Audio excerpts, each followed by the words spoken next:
जय राधा माधवा जय कुंज बिहारी। जय राधा माधवा कुंज बिहारी। जय गोपी जन वल्लभा गिरिवरधारी। जय गोपी जन वल्लभा गिरिवरधारी। यशोदानंदन व्रज जनरंजन।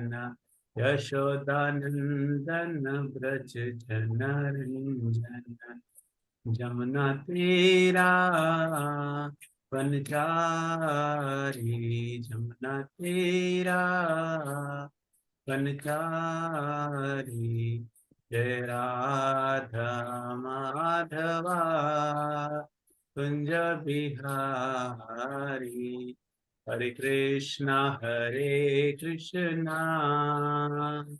कृष्णा कृष्णा हरे हरे।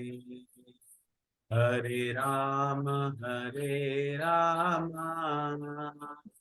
राम राम हरे हरे।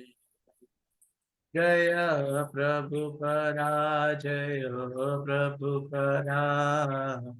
प्रभुपरा जय प्रभुपरा। जय गुरुदेवा जय गुरुदेवा।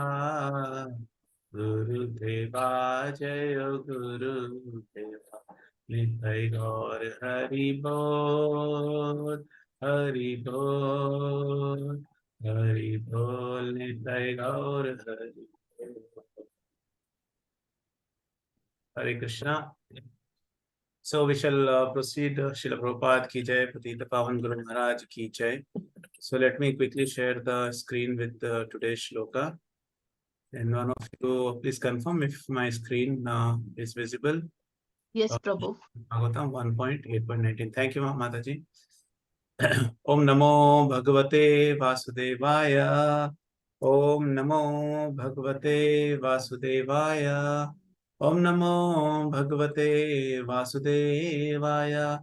Narayanam Namaskrityam Naram Chaiva Narottamam Devim Saraswatim Vyasam Tatho Jayam Udhirayet Nashtaprayeshu Abhadreshu Nityam Bhagavata Sevaya Bhagavati Uttama Shloke Bhaktir Bhavati Naishtaki. So Hare Krishna, we are reading from Srimad Bhagavatam, first canto, chapter number 8, shloka number 19. If possible, any one devotee can be my chorus so that we can recite the shloka. Maya Javanik Kachanam Javanikachanam Agno Dokshajam Avyayam Agno Dokshajam Avayam Na Lakshashe Mudhdrisha Na Lakshashe Murdasha Nato Natyadharo Yatha. Nato Natyaro Yahata. Thank you, Mataji. So word by word meaning: Maya, deluding; Javanika, curtain; Achanam, covered by; Agna, ignorant; Adhokshajam, beyond the range of material conception, transcendental; Avyayam, irreproachable; not; Lakshashe, observed; Moodhadarsha, by the foolish observer; Nataha, artist; Natya, Dhara, dressed as a player; Yatha, as translation and purport by His Divine Grace. A.C. Bhaktivedanta Swami Srila Prabhupada ki jai. Being beyond the range of limited sense perceptions, you are eternally irreproachable factor covered by the curtain of deluding energy. You are invisible to the foolish observer, exactly as an actor dressed as a player is not recognized. So while we read the purport, I request one of you, the devotees, who knows the answer, please ping in the group that who is speaking these lines. The question is simple. Who is speaking these lines? You can ping in the group and we shall continue with the purport. In the Bhagavad Gita, Lord Shri Krishna affirms that less intelligent persons mistake him to be an ordinary man like us and thus they deride him. The same is confirmed herein by Queen Kunti, The less intelligent persons are those who rebel against the authority of the Lord. Such persons are known as asuras. The asuras cannot recognize the Lord's authority. When the Lord himself appears amongst us as Rama, Narsimha, Varaha, or in his original form as Krishna, he performs many wonderful acts which are humanly impossible. As we shall find in the 10th canto of this great literature, Lord Sri Krishna exhibited his humanly impossible activities even from the days of his lying on the lap of his mother. He killed the Putana witch, although she smeared her breast with poison just to kill the Lord. The Lord sucked her breast like a natural baby, and he sucked out her very life also. Similarly, he lifted the Govardhan hill just as a boy picks up a frog's umbrella and stood several days continuously just to give protection to the residents of Vrindavan. These are some of the superhuman activities of the Lord described in the authoritative Vedic literatures like Puranas, Ithihas, stories, and Upanishads. He has delivered wonderful instructions in the shape of Bhagavad Gita. He has shown marvelous capacities as hero, as a householder, as a teacher, and as a renouncer. He is accepted as the supreme personality of Godhead by such authoritative personalities as Vyasa, Devala, Asita, Narada, Madhava, Shankara, Ramanujacharya, Sri Chaitanya Mahaprabhu, Jiva Goswami, Vishwanath Chakravarti, Bhakti Siddhanta Saraswati, and all other authorities of line. He himself has declared as much in many places of the authentic literatures, and yet there is a class of men with demonic mentality who are always reluctant to accept the Lord as the supreme absolute truth. This is partially due to their poor fund of knowledge and partially due to their stubborn obstinacy, which results from various misdeeds in the past and present. Such persons could not recognize Lord Sri Krishna even when he was present before them. Another difficulty is that those who depend more on their imperfect senses cannot realize him as the Supreme Lord. Such persons are like the modern scientists. They want to know everything by their experimental knowledge, but it is not possible to know the Supreme Person by the imperfect experimental knowledge. He is described herein as Adhokshaja, or beyond the range of experimental knowledge. All our senses are imperfect. We claim to observe everything and anything, but we must admit that we can observe things under certain material conditions only, which are also beyond our control. The Lord is beyond the observation of sense perception. Queen Kunti accepts this deficiency of the conditioned soul, especially for the women class who are less intelligent. For less intelligent men, there must be such things as temples, mosques, or churches, so that they begin to recognize the authority of the Lord and hear about him from authorities in such holy places. For less intelligent men, this beginning of the spiritual life is essential, and only foolish men decry the establishment of such places of worship, which are required to raise the standard of the spiritual attributes for the mass of people. For less intelligent persons, bowing down from the before the authority of the Lord, as generally done in the temple, mosque, or churches, is as beneficial as it is for the advanced devotees to meditate upon him by active service. Om Jnanatimirandasya Jnananjana Shalakaya Chakshurunmilitam Yena Tasmai Shri Gurave Namaha Shri Chaitanya Manobhishtam Sthapitam Yena Bhutale Swayam Rupa Kadamayam Tadati Swapadantikam Vandeham Shri Guru Shri Kamalam Shri Guru Vaishnavam Shah Shri Rupam Sagrajatam Sahagana Raghunatanvitam Tam Sajivam Sadvaitam Savadutam Parijana Setan Krishna Chaitanya Devam Shri Radha Krishna Padan Sahagana Lalita Shri Vishakhanvitam Shah He Krishna Karuna Sindhu Deen Bandhu Jagatpate Gopesha Gopika Kanta Shri Radha Kanta Namastate तप्त कांचन गौरांगी राधे वृंदावनेश्वरी वृषभानुसुते देवी प्रणमामि हरिप्रिये वांछा कल्पतरुभ्यश्च कृपा सिन्धुभ्येव च पतितानां पावनेभ्यो वैष्णवेभ्यो नमो नमः। जय श्री कृष्ण चैतन्य प्रभु नित्यानंद श्री अद्वैत गदाधर श्रीवासादि गौर भक्तवृंद हरे Krishna Krishna Krishna Hare Hare Hare Rama, Rama Rama, Hare Hare. Mukam karoti vachalam pangum langayate grim yatkripātam vande Shri Guru Dinitaranam Paramanandam Shri Chaitanya Ishwaram.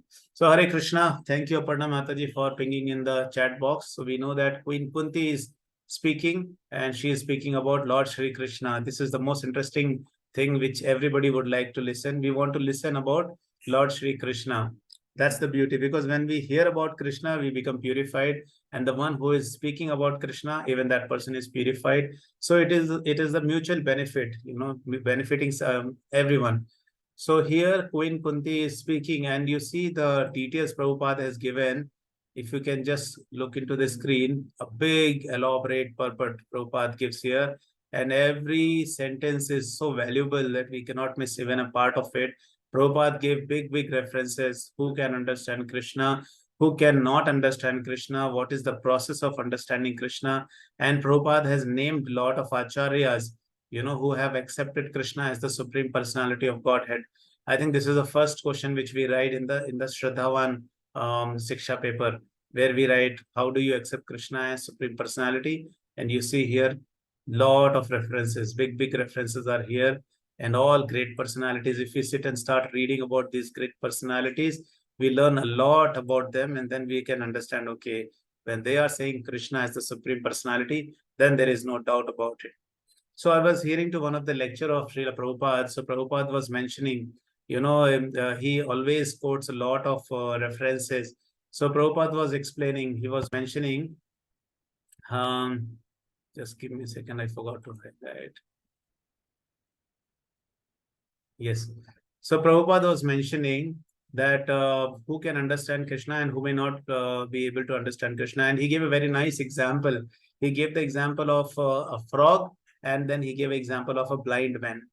So first we will go to the blind man example, because currently if you see people who want to know about God, they're actually behaving like a blind man. See, people, if you want to know about God, it is not some small thing that we pick up a book and we read and we say we know about the God. Like I keep giving this example, that if you want to know, if you have a medical issue, then you better go to a doctor. Don't try to take the medication on the suggestion of your neighbor or something which you have seen on the TV or something which you have seen on the YouTube. Never ever do that, because a large chunk of people die because of the self medication. They just take medicine without consulting the doctor, and they die, or they develop a lot of diseases or malfunctions of the body organs. So this is happens to the people who are not visiting the doctor and taking medicines without the suggestion of a doctor. In the same manner, if you want to learn cricket, yesterday there was a India and Australia final. So if you want to learn about the cricket, so you have to go to a coach. You cannot learn cricket just by reading the book. And if you want to learn the driving, you have to go to a coach, a trainer who can train you how to drive. In the same manner, if you want to know about God, if you want to know about spirituality, you must go to a person who is practicing spirituality in a bona fide disciplic succession. Because in today's world, if you see, the spirituality has become a fashion. People are claiming to be spiritual, whereas they are not actually spiritual. I'll give you one example. In my office, it happened that there was a person who was singing melodiously some song of Lord Krishna, some I think like Achitam Keshwam, something he was singing very melodiously in full bhava. So I was very happy to know that, okay, there is somebody who is hearing Bhagavatam. Am I audible? Yes, Yes, Prabhu. Prabhu. Thank you. Yes, Thank you. yes. So he was hearing Srimad Bhagavatam. I mean, he was listening. He was singing to that song, and I heard that. I was very happy.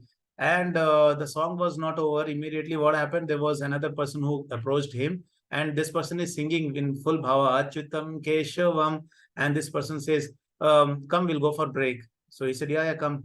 And then he said, "Can we go for a smoke?" He said, "Yeah, let's go for a smoke." So immediately that bhava is shattered, it is gone, and the person who was singing about the Lord, he's smoking now in the next minute. So the point to understand is that not many people are fortunate like you and me are here, who are having a proper training, a proper way to understand God. proper way to realize and understand God. It is not that, something I like and full bhava I will sing, and then I think I have become a wonderful devotee. Some people have this thing in their mind that, they are very powerful devotees, especially when you see some people who in their house, they have been worshipping Krishna. So they think they know everything about Krishna, and they are very, very full of attitude. But if you ask them that the Yuga Dharma is chanting the Hare Krishna Maha Mantra, so they won't chant. They say, oh, it is already in our family. In our family from 3, 4 generations, we are worshipping Krishna. But if you ask them what do they do for Krishna, it is barely, they don't offer, they don't prepare food without onion garlic. They put onion garlic in the food, and they don't follow the scriptures. So what kind of devotees they are? So again, even they are, even though they are worshipping Krishna, but the method is not correct, so they may not be successful in their endeavor. But you see this here, the system which Prabhupada is given, the proper training, proper education, the way Srimad Bhagavatam is designed, that everybody will get a chance to speak, and everybody is a speaker. It's not that one person keeps talking and everybody is listening. Everybody has a chance to share their own realizations, because everybody is practicing Krishna consciousness. So they have realizations. Krishna is reciprocating. So when we come for Srimad Bhagavatam class and when we share, so this realizations helps all other devotees. And when we hear their realizations, it helps us. So point is that it is not very simple task to just think that I know who is God. If you know who is God, then there has to be a process which you should have followed. If you have not followed, I bet you that you do not know God. And this we can test by these examples, that if you are not willing to chant, if you're not willing to offer bhoga, if you're not willing to serve the devotees, if you're not willing to take the association of the Vaishnavas, if you're not caring and well-wisher of a devotee, then you are not a devotee. You might be thinking you're a devotee. So Prabhupada gives the example of a blind man. Prabhupada says the blind man, if somebody says, okay, Mr. Blind Man, you come and there is an elephant, you touch the elephant and you tell us how is this elephant looks like. So the blind man has never ever seen an elephant. He has never heard of elephant. So he goes and he is like touching, and he comes to know he is touching the leg of a elephant, and he is thinking, this is like a pillar because I have touched the pillar. And then he concludes, see, elephant is like a pillar. Okay. So another blind man is sent to see the elephant. So Mr. Blind Man number 2, you go and see and tell us how is this elephant looks like. So this second blind man, he goes and he is able to touch the, he's able to hold the tail of the elephant. And then he says, yes, I'll tell you, the elephant is like a rope. So the third blind man is sent, and the third blind man goes and same question, Mr. Blind Man, you go and see and tell us how does the elephant looks like. So the third blind man goes and he's able to touch the big ears which are like fan of the elephant, and he comes and concludes, see, the elephant is like a fan. So 3 people who have not seen elephant are giving 3 different ways the elephant looks. One says elephant looks like a pillar. Other one says the elephant looks like a rope. The third one says the elephant looks like a fan. So see, all 3 of them are incorrect because they are just able to get a little bit of what elephant is, but not complete. In the same manner, Prabhupada gives the example of the frog, Dr. Frog in the well. You would have heard this analogy many times.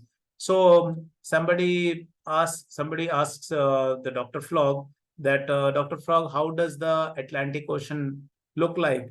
So this frog, he's only been in the well. So he is saying, I have heard that Atlantic Ocean is big. So another frog will ask, how big is the Atlantic Ocean? So this Dr. Frog will say, see, our well is this much, so the Atlantic Ocean must be 2 or 3 times of the well. I think that is my understanding of Atlantic Ocean. But you see, Atlantic Ocean is very big. So this is what is happening. People who want to know about God, they know very little bit about here and there some aspect of God, and they conclude that this is what is God. But then Prabhupada is saying the way of understanding is God. He gives that reference, Premanjana Charita Bhakti Vilochanena. He says, when you smear your eyes with the love of Godhead, then Krishna is going to reveal himself to you, and then you are going to know about God. Otherwise, you will not know about God. And Prabhupada gives that example, which, if you would have seen the Muslim people, they apply in their eyes, they call it surma. So Prabhupada says that if you apply surma in your eyes, then your vision becomes clear. And and that is how, when you apply the love, ointment of love for God in your eyes, then you can see Krishna. And that love should not be the namesake love. Like many times I give this example, when your son or when your daughter says, my dear father, I love you, and you tell them I love you too. And the other instance, you tell your son or daughter that, my dear son, can you give me a glass of water? So your son says, no, I'm very busy, I can't give you a glass of water. So see, that love is only the lip service. He can say I love you, but when you want something and the person doesn't, can't give you even a glass of water, then actually that person is not loving you. It is only the lip service. So we should not be doing this lip service to the for the when we talk about the love of God. And the best way to exhibit that love of God is to love the Vaishnavas. And we cannot cheat Krishna. We cannot say that I respect all the Vaishnavas, I love the Vaishnavas, I care for Vaishnavas verbally, just lip service. And internally, we are envious with the Vaishnavas. Oh, I think I am the greatest Vaishnava. When we are thinking like this, then we are cheated, we are doomed. And Prabhupada calls such people, he says, there are dull rascals. So we would have heard rascals, we would have heard dull. But in this lecture which I was hearing, Prabhupada is saying, there are dull rascals. And this is the reference. I think there is a reference in Bhagavad Gita 7.15, yes, where Krishna is saying, Namam dushkritino mudha prapadyante naradhama maya aprata jnana asuram bhavam ashritaha. Krishna is saying the miscreants who are grossly foolish and who are lowest of the mankind, and whose knowledge, maya aprata jnana, whose knowledge is stolen by illusion. Such people, such demons can never understand me. Krishna himself is telling very, very clearly. So this is a reference Prabhupada is talking about, that in Bhagavad Gita it is mentioned that not everybody can know about God. Such people who are dushtatna, who are mudhas, grossly foolish, dull and rascal, such people can never understand God. And Prabhupada gives another example. He says the people who are engaged in the sinful activities, even they cannot understand Krishna. Prabhupada says in 7.28, Bhagavad Gita 7.28, he says, Yesham tva antagatam papam. I'm not able to remember. Once. Yesham tva antagatam papam jnanam punya karmanam te dvandva moha nirmukta bhajante mam dhradvrata. So Krishna is saying, persons who have acted piously in previous lives and in this life, and whose sinful reactions are completely eradicated, are freed from the dualities of delusions, and they engage themselves in the service, in my service, with determination. So what is what Krishna is saying? When the sinful actions are completely eradicated. So we all know what are the sinful activities, which we should not do. There are 4 regulatory principles which we follow. So if you are following 4 regulatory principles carefully, and chanting 16 rounds of Hare Krishna Maha Mantra, offering bhoga to the Lord, taking association of the Vaishnavas, observing Ekadashi and Vaishnavas festival when we are fasting, then we can then we are in the right platform to understand God. But until unless we are not doing this, then we are not even on the right platform. So if you are not on the platform, then how can you catch the train? You cannot catch the train just from standing on the somewhere on the road. Train is going full speed, and you say, okay, train, you stop, I'm going to catch. No, you cannot. First you have to go to the platform. So the platform is that 4 regulatory principles. First thing, you start chanting. If you are not chanting, first thing, chant nicely and chant in the early morning hours so that there is no disturbance. And then when we are chanting nicely, then we are in the right consciousness. Then slowly we will start taking things which is good for Krishna consciousness and avoiding things which are not. See, that step we have to take. We cannot say, okay, I don't want to do anything, just God, you only do something. Like in my native place, I was talking to one lady. Her son is a non-vegetarian person, and she has recently given up non-veg. So when I told her that this is a sinful task, and you should somehow encourage your son to also give up non-veg because you have given up non-veg. So she gave me another philosophy. She told, see, when the right time comes, when Krishna wants, when Lord wants, only then you can, only then my son will leave non-vegetarian food. Just like I have given up, you have given up, she told me. So in the same manner, even, my son will give up the non-vegetarian food when Krishna wants. So she is putting the blame on Krishna, that Krishna doesn't want. But Lord is saying, I have given you this small independence, minute independence. You have to make your decision. In the battlefield of Kurukshetra also we see Krishna was there, but Krishna, he left the choice to Arjuna. He explained, and Arjuna wanted Krishna to decide for him, but Lord said, no, it is your choice. You are going to decide. I'm just going to give you choices. I'm not going to decide on your behalf. Just imagine if Krishna decides on our behalf and takes us to Golok Vrindavan, we will go to Golok Vrindavan and we will think, I think because of Krishna only I had to give up all these things. I say I couldn't enjoy drinking alcohol. I couldn't enjoy, partying with the girls. I couldn't enjoy non-vegetarian food. We will be sitting in the Goloka and we are going to corrupt the Goloka also. The pious souls who are there, we are going to preach all this nonsense to them. So Krishna doesn't give us that force, but Krishna gives us that inspiration from our heart. There are two birds sitting in our heart. One we are, the other one is Krishna. He is always inspiring us that do this, don't do this. But we are only not listening. We are only thinking, okay, I want to enjoy. But if we carefully read the scriptures, Bhagavad Gita, when we are reading under the guidance, we can understand what is the point in doing all those nonsense things when we are not going to be satisfied. If we are going to be satisfied, then do it. But you are not going to be satisfied. Krishna is saying, Bhagavad Gita 5.29, he's saying, Bhokta Aram, Yagna Tapasam Sarva Loka Maheshwaram. He says, I am the Bhokta. You are not even the Bhokta, then how can you enjoy? And we see these things, right? People who are in these sinful activities, they are never satisfied. Those who are non-vegetarians, they never give up non-vegetarian until unless the doctor comes and tell them that you are going to die because your cholesterol is very high. And if you don't say bye-bye to your non-vegetarian food, then you're going to die. Only then they are thinking, okay, I think I should stop. Otherwise, they're not stopping. People who are taking alcohol, they are never ever stopping. Alcohol is their happiness. They are not stopping till they get liver cirrhosis. People who are smokers, they're not giving up smoke. Just because they want to give up. Till they are in that situation, they don't give up. But see, their devotees are so powerful. They are ready to sacrifice anything and everything because they are getting that unconditional, diluted joy when they are in the service of the Lord.